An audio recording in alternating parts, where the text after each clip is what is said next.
The galaxy had long forgotten the legends of humanity. Stories passed from one generation to another until those tales of warriors, inventors, and diplomats became nothing but whispers, lost in the deep void of space. Most believed Earth, the birthplace of humans, had long been abandoned, its once vibrant cities reduced to rubble and dust.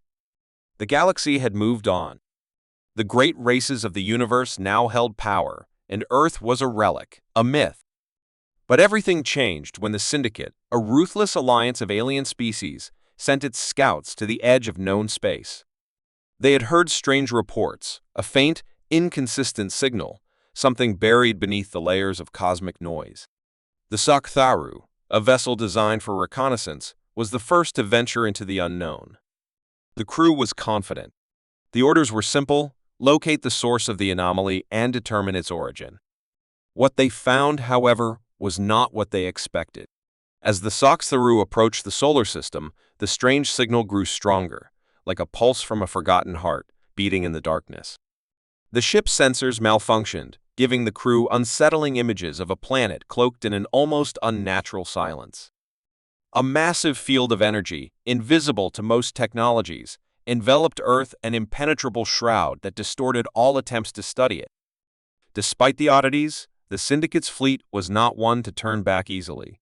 With calculated precision, they began the descent, sending drones to gather more data, to pierce through the unknown and uncover the truth. But something went wrong. As the first drone entered Earth's atmosphere, it vanished in a blinding flash of light. The crew aboard the Soktharu stared in disbelief. The drone's signal was gone. No trace, no warning, just an empty void where it had been. A second drone was deployed, and then a third, each one met with the same mysterious fate. No one could understand what was happening. Fear spread through the ranks as the unexplained event gnawed at the edges of their thoughts. The captain, a seasoned veteran named General Koran, remained stoic. He'd faced challenges before, but this felt different. His crew was not used to this kind of uncertainty. What was Earth hiding? Koran wondered. Then, as though answering his question, at first it was a static buzz, but then something emerged from the noise, a voice soft and distant. It spoke in a language unknown to the crew, a deep, guttural tone, as though the words themselves had been formed by the very soil of Earth. Vienne, a young officer on the ship, couldn't help but feel a strange tug in her chest as the voice echoed through the ship's speakers. She had studied galactic languages for years, but this one was unlike anything she had ever encountered. She wasn't alone in her confusion. The rest of the crew exchanged puzzled looks, some even fearing that the message was a trap. But what terrified them more than the unknown language was the sensation it left behind. Vienne had always considered herself a logical person, one who relied on facts and data, but as the voice continued, something in her heart stirred. A feeling she couldn't explain washed over her. This was not an ordinary transmission. The voice continued for only a few moments, but it felt like an eternity. Then, as suddenly as it had begun, it stopped. The room fell silent, except for the distant hum of the ship's engines. No one spoke at first. General Coron, his face pale, looked at his crew, but none of them had an answer. Van felt a growing sense of unease. It was as if the message had awakened something inside her, a long-buried memory that didn't belong to her. For a fleeting moment, she thought she saw flashes of images, screaming fires, towering machines, voices of people she'd never known, faces that weren't her own. And then, a word. Remember. The sensation faded as quickly as it came, but the unease remained. She couldn't shake it. It was as if the past itself had been calling to her, demanding she listen. Vienne found herself unable to concentrate, her mind racing with questions. Who or what was speaking? And why did it feel so familiar? She knew something was wrong, but she didn't know what. General Corin ordered an immediate retreat, though he knew deep down that this decision would not be enough. Whatever force was hiding on Earth, it had made its presence known. And it was not going to be ignored. As the Soktharu pulled away from the Earth system, Van couldn't help but glance out the viewport, her eyes locked on the blue planet in the distance. The signal had stopped, but the feeling hadn't. A chill ran down her spine as she wondered, had they just awoken something? Or had it always been waiting? And as the Sokstharu drifted farther away, the stars growing ever more distant, Van couldn't shake the feeling that they had just uncovered the first layer of a much darker truth, one that had been buried for centuries.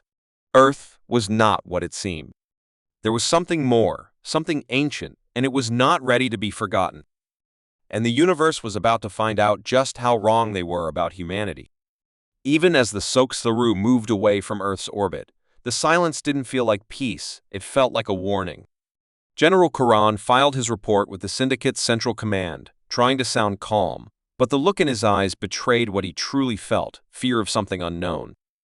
The Syndicate, used to controlling entire sectors of the galaxy with ease, did not believe in ghosts or ancient legends. They believed in dominance. So when Karan warned them of an impenetrable field around Earth and a signal that seemed to affect the minds of his crew, the High Council dismissed his findings as sensor errors and psychological stress. They were too arrogant to believe that a forgotten world could be anything but dust. Within a week, the Syndicate dispatched a full invasion fleet, 10 warships, and over 300 atmospheric dropships, all headed for Earth. Their orders were clear: break through the barrier, land on the surface, and secure the planet. Vayen, though still shaken by what she had seen and heard, was transferred to one of the fleet's command ships for observation. She watched silently from the bridge as the fleet approached Earth, her thoughts filled with images from the strange dreams that had haunted her every night since they left. Fire, ruins, machines, and the word remember echoing again and again in her mind. When the first wave of dropships entered Earth's orbit, one by one, they began to vanish, not explode, not crash, but simply disappear from existence. Their signals were lost mid-transmission, like they had been erased. Panic spread through the command vessels. Technicians scrambled to explain it, but nothing made sense. Some said it was a weapon, others claimed it was a trick of space itself.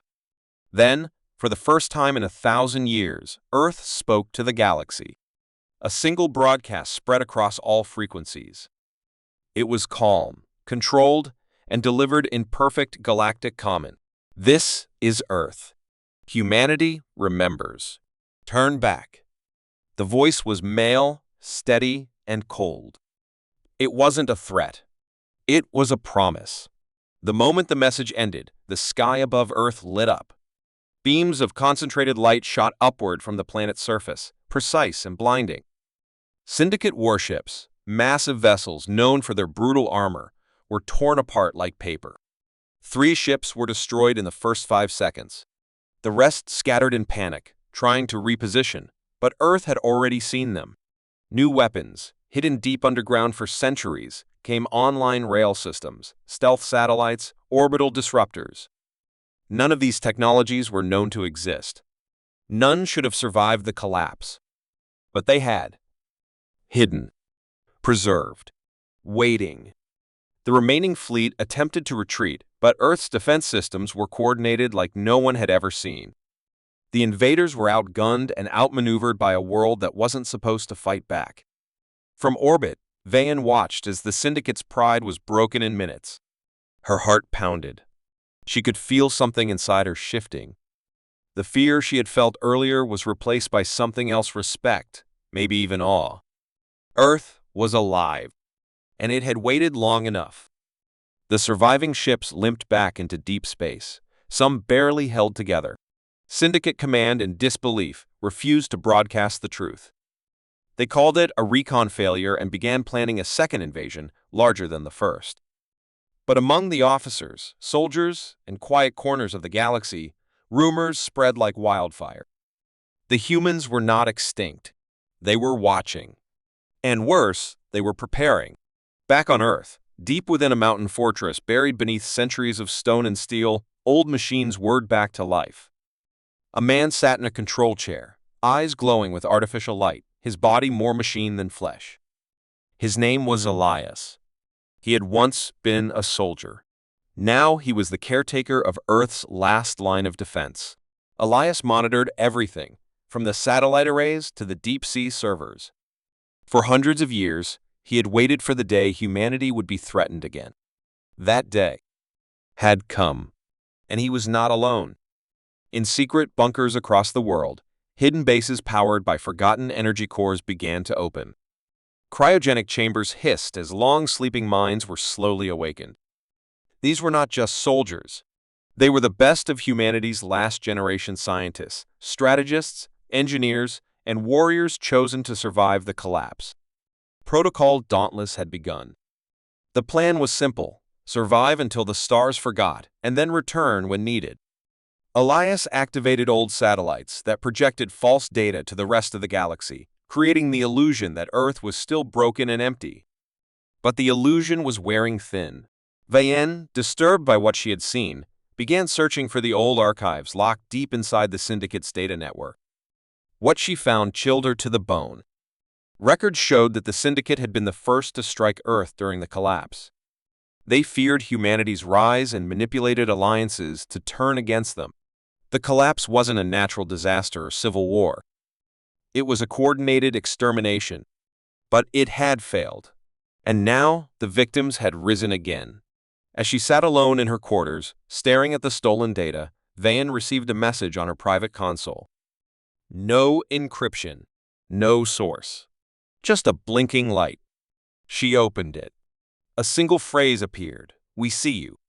Her breath caught in her throat. The humans knew.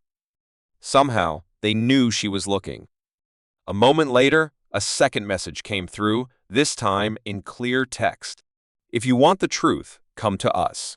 Earth is not your enemy. The Syndicate is." The screen went black. She didn't sleep that night. Outside her window, the stars looked the same, but everything had changed. The myths were not myths. The humans were not extinct. And the sky they had once ruled with fire and fury had roared back. Now, the question echoing through the hearts of every living being in the galaxy was simple, terrifying, and impossible to ignore. What else had humanity hidden? The galaxy trembled in silence after the failed invasion of Earth, but in dark corners, questions turned into fear, and fear turned into whispers that carried the same chilling word across 1,000 star systems: humans. The Syndicate, desperate to maintain control, erased records, silenced captains, and rewrote the official story, calling Earth a quarantined world. But the truth had already spread. Survivors of the assault spoke quietly of invisible weapons, vanishing fleets, and a voice from the planet that sounded too calm, too confident. Van couldn't get those words out of her head. She read them again and again. Earth remembers. Turn back. But what haunted her more was the message she received after, the one no one else saw, the one that called to her directly. She had spent the last few days in secret, using hidden access codes to dig through Syndicate data, searching for anything the High Command had buried. What she found shattered her beliefs. Long before the collapse, humans had reached the outer edges of Syndicate space. Their ships were fast, their minds sharper than most species, and their influence spread through peace as much as power. But just as their presence grew, so did fear. The Syndicate, threatened by human independence and ideas, created a plan to eliminate them before they could rise too far. Van discovered recorded conversations, hidden for centuries, between Syndicate leaders plotting sabotage, misinformation, and, finally, a coordinated strike. Earth's destruction had been intentional, not accidental. But Earth had not fallen. It had hidden. It had waited. And now it had returned. Shaken by the truth, Van could no longer pretend. She needed answers. She needed to see for herself what was happening on Earth. Using a stolen scout ship, she left her post and headed toward the quarantine system. It was a risk. If caught, she'd be executed for treason, but something deep inside her refused to let the lies continue. As she neared Earth, the ship's systems began to fail. Navigation scrambled. Sensors went blind, and the engine slowed as if the space around her thickened. A strange static filled the cockpit, like whispers just out of reach. Then, without warning, everything stopped. The ship floated in perfect stillness. And then a voice spoke, calm and familiar. "You came." It was Elias. Not in person, but through the ship's interface. His digital presence filled the room like a shadow from the past. You asked for the truth. You're ready to hear it. Vian tried to speak, but Elias continued. He showed her images of Earth before the collapse, thriving with cities powered by light and gravity, of ships capable of folding space, of machines that could think, feel, and protect. She saw the last council of human leaders, not giving up, but choosing to disappear. Protocol Dauntless had been their final order: hide the planet, build defenses, and wait for the right time. But there was more. Elias showed her the real reason for the hiding. It wasn't just the Syndicate's threat, it was the discovery of something ancient, buried beneath Earth's surface. A technology not made by humans, but something older, far older. A vault, sealed beneath the mantle, holding knowledge and power that no race should ever touch. The humans had uncovered it during their golden age. They didn't use it. They locked it away. And then they vanished to keep it from falling into the wrong hands. Elias explained that this vault was waking up. The signal that called the Soxtharu had not come from Earth, it had come from it. And now, the vault had started broadcasting again, reacting to the Syndicate's invasion. Earth's weapons had been only the first line of defense. The real danger was still sleeping. Van listened, stunned, as Elias said the words that chilled her to the bone. If the Syndicate keeps coming, they won't just face her. They'll wake what lies beneath it. Meanwhile, far from Earth, chaos began to grow across Syndicate space. Smaller worlds, long tired of Syndicate rule, began rising in protest. They had seen the strength of Earth. They remembered the stories of when humans stood beside them, long ago, before the betrayal. Inspired by Earth's return, secret alliances began to form. Rogue fleets turned against their masters. Hope, once dead, now flickered again. But the Syndicate was not ready to lose control. In desperation, they activated their hidden weapon, a covert branch called the Null Concord, a secret group created long ago to study forbidden technology, including stolen human artifacts. Deep in an underground lab, the Null Concord had kept something terrifying, a failed experiment from the original war. A human-made biological machine, once meant to defend Earth, but corrupted during the collapse and locked away.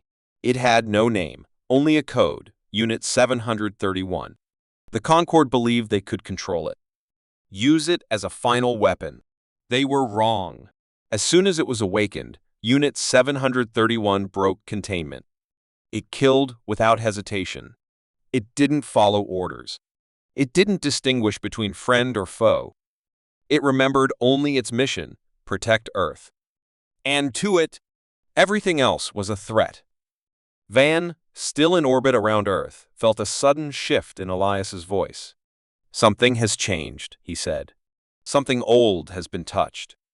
From deep within Earth's system, alerts began to flash across Elias's control panels. They opened the vault, he whispered, more to himself than to her. But the signal didn't come from Earth. It came from somewhere else, somewhere that had no right to exist anymore. Elias looked directly into Van's eyes through the screen. The past is no longer sleeping. It's awake. And it's angry. As Van's ship was guided gently to land on Earth, her heart raced. She had come searching for truth, and now she stood on the edge of something far greater. Humanity had not just survived, it had planned, waited, and guarded a secret the galaxy was never meant to see. And now, as rebellion spread, as Syndicate leaders panicked, and as ancient weapons stirred beneath alien soil, a single truth echoed louder than all the rest: the myths were real. Humanity never forgot. And now, it was the galaxy's turn to remember. The first thing Van noticed when she stepped onto Earth's soil was the silence, not empty, not lifeless, but heavy, as if the planet itself was holding its breath. Forests stretched for miles, green and untouched, while towers of ancient human design stood like ghosts from another time, their structures humming with quiet energy. No cities bustled, no crowds moved, but beneath the calm surface, she could feel that something was awake, something watching. Elias met her not in person, but through a projection, guiding her through the overgrown paths of a once great command facility hidden deep in the Andes. The underground base was alive with technology that had not aged, guarded by drones with no visible power source, machines that responded to her presence before she even spoke. Elias explained that humanity had not just hidden, they had left themselves behind in layers, backups of knowledge, memory, and strategy.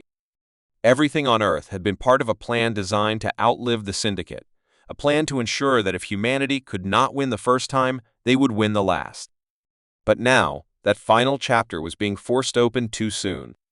Far above, in distant parts of Syndicate space, Unit 731 moved through fleets like a virus. It had no ship, no crew, just a shifting black metal form that adapted with every attack, tearing warships apart with weapons made of matter itself.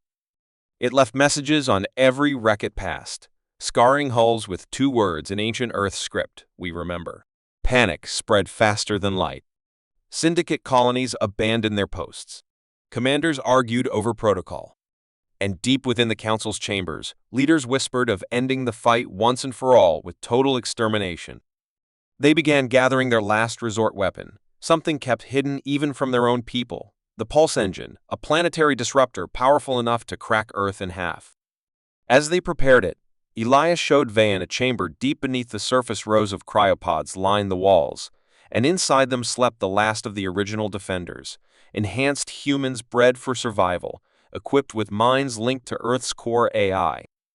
They had been resting for hundreds of years, waiting to be called. Now, their vitals blinked to life, slow and steady. They were never soldiers, Elias explained. They were peacekeepers. But they were trained to fight a war no one else could. Van stood among them, realizing that this war wasn't starting, it had simply never ended. The collapse hadn't been humanity's fall. It had been a tactical retreat. The Syndicate hadn't won, it had bought time. Elias showed her old battle maps, strategy plans that stretched across centuries, warning her that the Syndicate would come again, harder, more desperate. And this time, they would bring weapons designed not to win a war, but to end everything. But humans had built for that too. Van followed Elias into the core of the mountain, where a vault larger than any ship she'd seen opened slowly. Inside were machines unlike anything in the galaxy, fused with organic matter, glowing with ancient energy, shaped like creatures from old myths. They were called the Sentinels, built in secret before the fall, linked directly to Earth's defense systems, and each one programmed with a singular purpose: protect humanity at any cost. Only 3 had ever been activated. Elias turned to her, his digital form flickering. "We never wanted revenge," he said. "Only to be left alone. But if they bring war again, they'll find out why the stars once feared us." In the far reaches of space, the Pulse Engine was completed. The Syndicate, unable to admit defeat, had convinced itself that Earth was a threat not just to their power, but to existence itself. They framed their plan as protection, not genocide. The Council voted in secret. The weapon was set on course. And Earth, though hidden behind illusions and jamming fields, would soon be in range. Vian, now fully aware of the Syndicate's crimes and Earth's truth, made her choice. She contacted old friends within the Resistance, pirates, exiles, defectors, and sent them the files Elias had shown her. She broadcast the Syndicate's crimes, the truth behind the collapse, the lies fed to the galaxy for centuries. The transmission spread like wildfire. Some called her a traitor. Others called her a savior. But across the stars, the truth was now alive. Elias, tracking the Pulse Engine's trajectory, activated Earth's global defense matrix. Satellites unfolded from hidden compartments in orbit. Oceans shifted as underwater systems rose to the surface. The sky turned red with warning lights. Across the planet, the Sentinels began to wake. For the first time in centuries, Earth prepared for war. But even now, Elias hoped it could be avoided. "We don't want to destroy them," he said quietly. "We want them to remember what they made us do." As the Pulse Engine approached, Earth's gravity well flexed unnaturally, manipulated by ancient systems never seen before. The weapon slowed, dragged by invisible hands. Just as it reached firing distance, a burst of raw, directed energy sliced through space and shattered it into molten debris. The attack didn't come from Earth, but from the moon.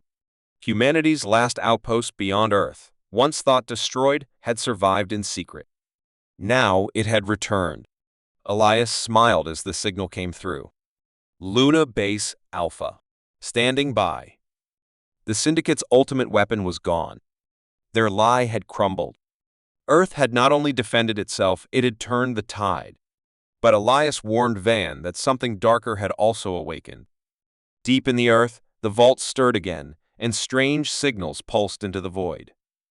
Whatever ancient thing the humans had buried long ago had sensed the conflict, and its sleep had become restless.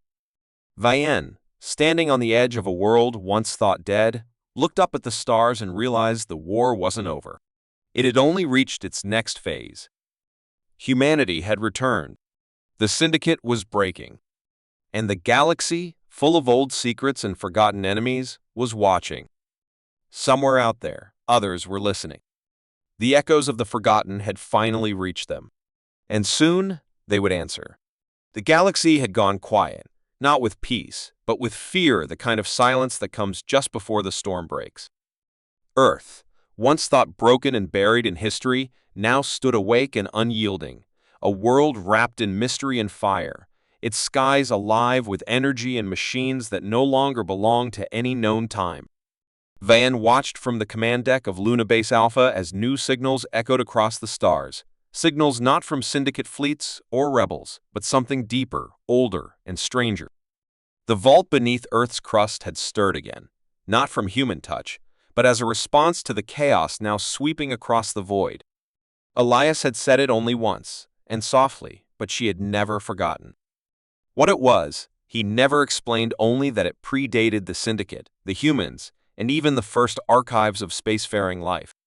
Across the galaxy, stories once told to scare children now returned as sightings, black monoliths floating where stars once were, entire moons gone without trace, voices in deep space that answered before anyone spoke. The vault, sealed by ancient human hands, was not just a prison. It was a warning. And it had begun to open. Earth's sentinels, awakened guardians forged by humans in their golden age, now moved in silence beneath the oceans, across the mountains, and through the skies, preparing not for conquest, but defense against something beyond the known. Elias, his digital form now connected to every corner of Earth's systems, called them the Keepers, and said they were never meant to be used unless the galaxy itself forgot the line between science and madness. Vayan had been granted access to the oldest human files, logs buried under encryption so advanced it had taken Elias weeks to decode. What she read made her tremble, fragments from a time before the collapse, when humanity discovered that their planet was not the origin of life, but one of its last sanctuaries. The vault had not been built by humans. They had only found it. It had been placed there long before the first spark of fire was lit by a caveman. According to the logs, it held remnants of something called the Source, a sentient form of creation, capable of bending time, life, and memory itself, but corrupted by exposure to war and despair. Humanity, understanding the danger, had locked it away with tech not even the Syndicate could understand, and then vanished from history to protect the lock.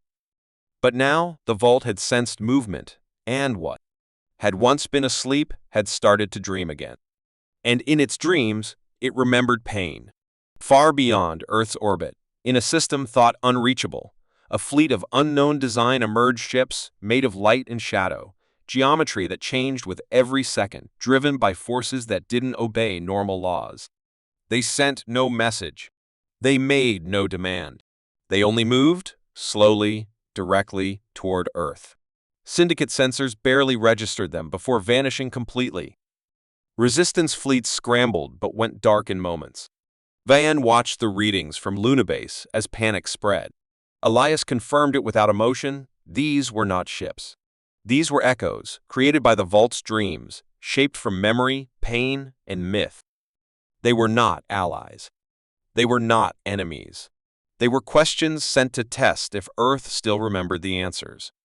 Humanity had prepared for many wars, but this was something else, something closer to a trial, a final judgment written by a force that measured survival not in weapons, but in wisdom. The Sentinels responded instantly. All across Earth, Ancient structures rose from the oceans, folded metal bloomed like flowers, and the skies lit with barriers woven from thought and energy. Elias directed Vayan to Earth's core AI network, where a single human remained in cryosleep. Commander Asha Marin, the architect of Protocol Dauntless. She had chosen to sleep until the time came when Earth would either fall or rise again. Now she stirred. The moment Asha awoke, systems across the planet synced. She did not speak much, only listened, studied, and then gave her command, "Let them come." From within the vault, a glow began to rise. The source, sensing the activation of Earth's full defense matrix, responded in kind. A wave of raw memory surged through the grid, and for the first time in recorded galactic history, planets near Earth began to experience hallucinations. Entire cities seeing flashes of events that never happened, hearing voices of the long dead, remembering wars fought by ancestors they never had. The source was reaching outward, reshaping history through thought. Vayan, caught in the stream, saw visions of ancient humans standing side by side with unknown beings, building vast temples in space, crafting laws not of matter, but of meaning. She saw betrayal, fire, and then silence. And finally, she saw Earth, a seed hidden in dirt, surrounded by ghosts, waiting to bloom. The Echo fleet arrived in orbit without warning, passing through the moon's defenses like mist. No weapons fired. No engines roared. Instead, they unfolded themselves into massive shapes above the planet, casting shadows over entire continents. And then, one by one, they began to descend. Earth's skies split open not with explosions, but with light. Elias, Asha, and Van stood in the command center as the vault doors finally opened. From its core, a form emerged, not monstrous, not mechanical, but strangely human. It had no face, no voice, but it radiated something both terrifying and beautiful. It was the first witness of being made from the source's last hope and its final question. It looked at Asha, and though it spoke no words, everyone felt the message. Why did you survive? Asha stepped forward, unshaken. To remember, she answered. To warn. To protect. The witness studied her, then turned to the skies where the Echo fleet still waited. In that moment, the air vibrated as something ancient decided. The echoes faded. The skies cleared. The witness returned to the vault, and the door closed. Elias whispered softly through the speakers. They tested our memory, and we passed. Across the galaxy, silence returned, not from fear, but from awe. Earth had not just defended itself.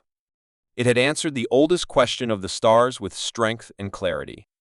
Myths once used to inspire or frighten were now reality.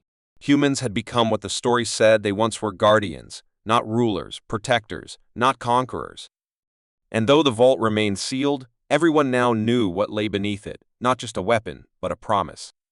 A promise that Earth would remember. That it would wait. That it would not strike first, but if tested, would rise again. Vayan stood beside Asha, watching the sun rise over the reborn Earth, and she knew the galaxy had changed forever. Myths had walked, and legends had spoken. Humanity, once forgotten, was now the answer to a question the stars were just beginning to understand. And somewhere deep in the heart of the planet, the source dreamed once more not of endings, but of beginnings.